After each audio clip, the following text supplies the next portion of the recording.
All right, so there's this absolutely massive and pretty controversial hunt going on right now in the European Union. The target? Hundreds of billions of euros in frozen Russian assets. I mean, this is a huge financial saga with some serious geopolitical consequences. So today, we're going to break down exactly what's going on and what's really at stake. And to really get a sense of just how intense this whole thing is, the source material we're looking at uses this brilliant metaphor. It basically says this has turned into a Moby Dick situation. You know, Captain Ahab's crazy, obsessive hunt for the whale. Well, in this story, the frozen assets, they're the great white whale. And it seems like for some folks in Europe, this chase is becoming totally all-consuming. Okay, so what exactly is this great white whale? What is this prize that has Europe so completely fixated? Let's take a closer look. We are talking about a staggering amount of money. Over 200 billion euros. That's billion with a B. These are Russian central bank assets that were frozen right after the conflict in Ukraine kicked off. And, you know, a pile of cash that big, it was always going to be a tempting target. Now, on the surface, the EU's goal seems pretty straightforward, right? They want to use these assets, or maybe just the profits they generate, to help fund Ukraine's defense and, the eventual rebuilding effort. It sounds like a pretty clean way to make Russia pay for the damages. But, the reality is so much more complicated. And this is where the story gets really interesting. Because you'd think the biggest pushback would be coming from Russia, right? Nope. The fiercest opposition is actually coming from inside Europe, from its own financial institutions, and even some of its closest allies. I mean, just look at who is sounding the alarm here. You've got the European Central Bank, the guardian of the euro, calling this whole plan reckless. Then there's Euroclear. That's the big financial clearinghouse in Belgium that's actually holding most of the money. They're saying it's straight up illegal and that they're going to get buried in lawsuits. Even the United States is telling them to pump the brakes. And Belgium? Well, they're flat out refusing to do anything until they get financial guarantees from everyone else because they're terrified they'll get stuck with a multi-billion-euro bill. Yeah, so this isn't just some, bureaucratic red tape or a bit of hesitation. This is the EU's main financial watchdog screaming from the rooftops, don't do this. I mean, when your own central bank uses words like reckless and wrong, you know the stakes are unbelievably high. So what's with all the pushback? Why is everyone so worried? Well, it's because this isn't just a political squabble. It's a legal minefield. Let's dig into why. Okay, so according to the source material, the leadership in Brussels seems to be working under one pretty big assumption. They think this is all just an internal EU thing. They're pretty confident that if anyone sues, the case will end up in a European court. And, well, they figure no European court would ever dare to rule against the EU's political agenda. But, and this is a huge but, here's the twist. The reality is way more complicated.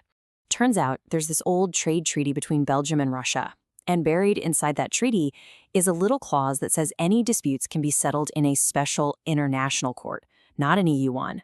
And here's the kicker. The decisions from that court are final, binding, no appeals. This one little detail completely sidesteps the EU's authority, and it's exactly why Euroclear is so freaked out and so sure they'd lose.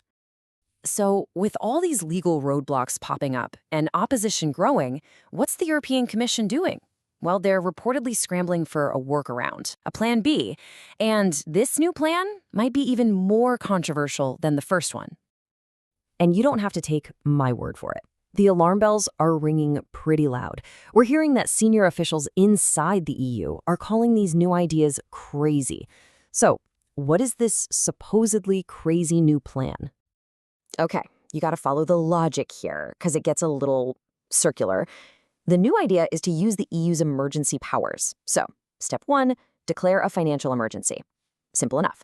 Step 2, and get this, they define the emergency not as the war itself, but as the potential crisis that might happen if Europe ever has to repay the money to Russia.